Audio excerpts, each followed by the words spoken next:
All right, let's see where we want to go.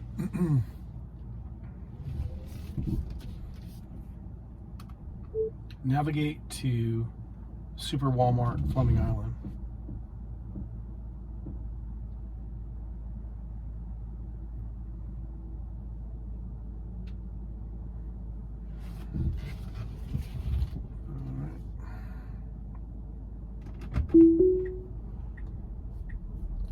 See if we can get through this parking lot. It hates parking lots.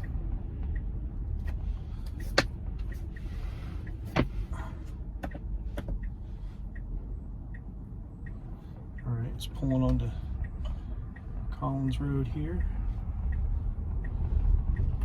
See if it gets in the right lane. It's in the wrong lane. It's slowly moving to the right lane, looks like. It's red light. It's running the red light. This thing is like jerky. Alright.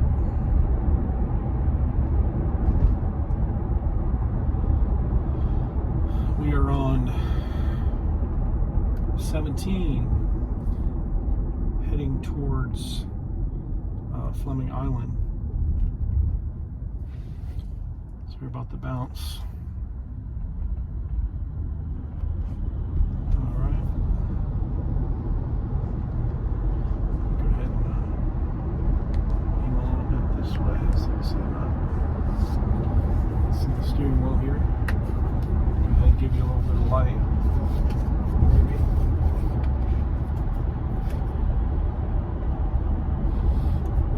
See what's going on here. Coming up to first stop, well, second stoplight. It's kind of pumping the brakes. Good. Didn't quite make that light.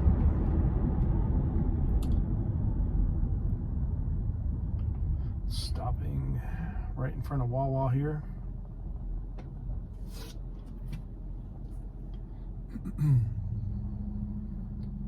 Let's see. It really has a problem with parking lots. Does not like parking lots. Just made a trip from Gainesville to Orange Park. Stopped at the Charger at Nissan. It's asking me to pay attention here. Alright, and this is the new full self-driving. I think this is the updated version. So this should be the latest and greatest. I'm part of the beta program, so this should be the best thing they got so far. Go ahead and turn that around. I really don't like doing the I have a similar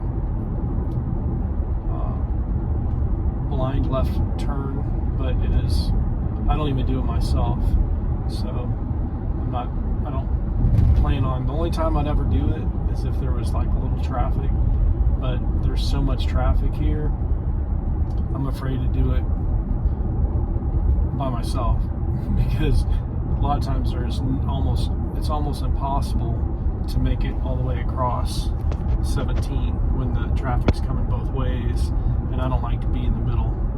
So maybe I'll try that when there's a little bit less traffic.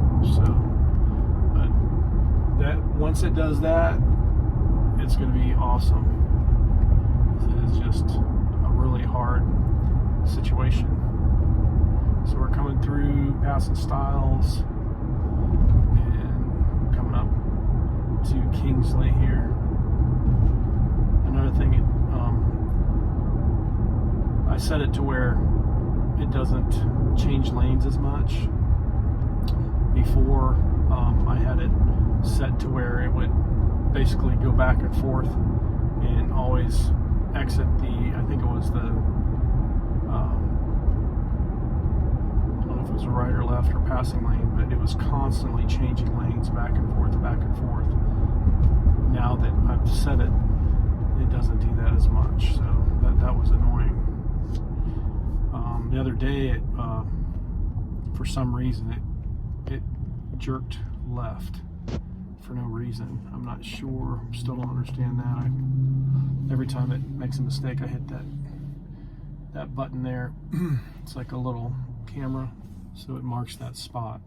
So hopefully it gives them that way it sections it off, and they know exactly when it occurred.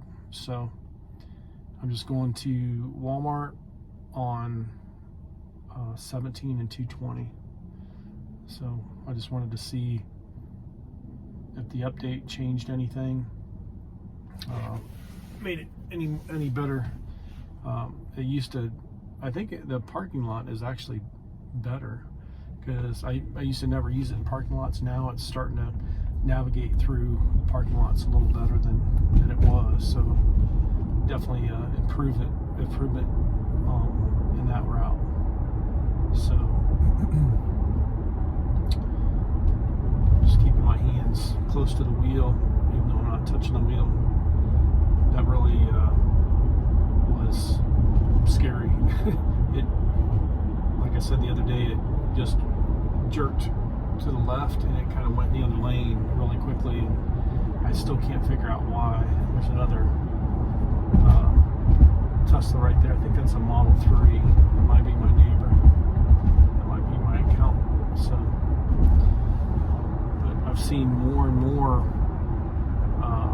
Teslas more prevalent in this area, so it's starting to get very Tesla friendly in this area. The only thing we don't have is a supercharger in Orange Park. We have one off of Wilson, and see, now it's stopping for some reason. I'm going to go ahead and hit the accelerator and then let off. It was trying to. Why is it trying to stop there? For some reason, it thought that the light was going to turn red, I guess. So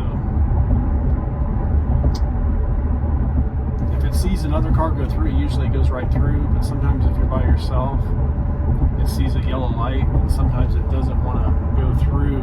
Sometimes it wants to pump the brakes and almost come to a complete stop. And I always make myself aware of, I'm always watching the rearview mirror, because I don't want to be rear-ended. So if you guys are using autopilot or beta, full self-driving, always be aware of your surroundings. Always keep an eye on your rearview mirror to make sure you know if there's anyone behind you, in case the car decides to stop or swerve. You can take control, because the last thing you want is to be rear-ended or have the car basically pull into someone's lane. Usually the car stays on course. It's just, you always have to pay attention, because you never know when it's going to make a short twist or turn or try to do something that is going to put you in harm's way. So the biggest thing is deceleration for no reason, and it usually happens when you least expect it. It'll start slowing down or start pumping the brakes. And a couple times there was a car behind me, so I had to immediately hit the accelerator. Sometimes when it's making left-hand turns, if the road markings are not really crisp and clear, fresh paint, if there's lack of paint or markers, it does have a tendency to drift in other lanes. So also too, if you're coming into like a merger between two lanes to one lane, or one lane to two lanes, if there's no marks in the road and it just expands, it'll usually kind of drift back and forth between paint lines. It doesn't know exactly where to drive to. So if you don't have a properly marked road, it'll kind of like veer back and forth, because there's a road like that goes to, when you're coming into Stark Middleburg, right around Camp Blanding area.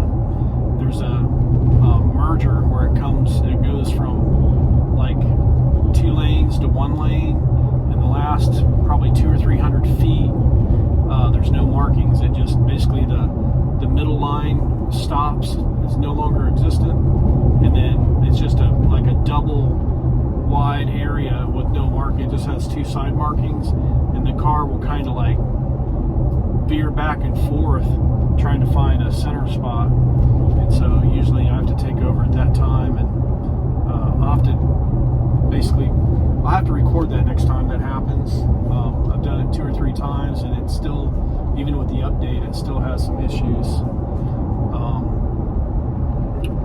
But mainly it's parking lots and roads that are not marked. So we're coming up to 220 here in Fleming Island. Let's go ahead and see how it navigates this corner here, and then see how close we can get to Walmart without any intervening. So, okay, kind of jerky turn there. Stay in the right-hand lane. Now it's veering over to the left hand towards the turn lane. This lane isn't marked very well, but it's still doing pretty good. There's cars coming, and it's going to go ahead and take that.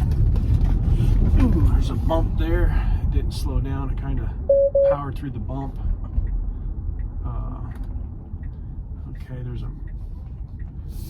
Okay, we're kind of doesn't know where to go here. Well, okay. Oh, all right. That was kind of weird, but we did make it to the parking lot, and that was kind of scary. Getting pretty close to these containers. All right, and there's a cart there we're getting close to. All right. Now it's going to turn left here. Let's see what it does. Got to be careful because there's a person there. Okay, it slowed down. There's another person walking. I'm gonna turn okay, I guess it's gonna stop right here. Navigation complete. So it got me clear to the front doors. So that was a lot better than last time. All right, guys, that's our Walmart trip.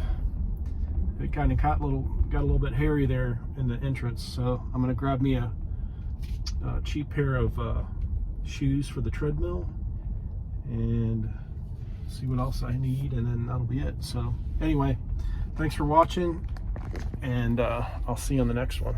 Have a great day.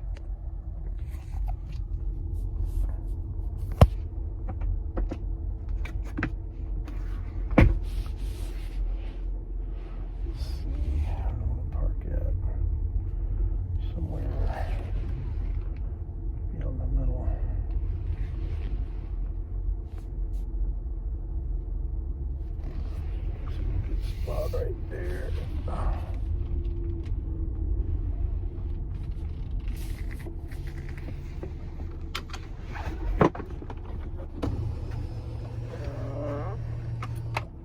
don't know what you do with the lid.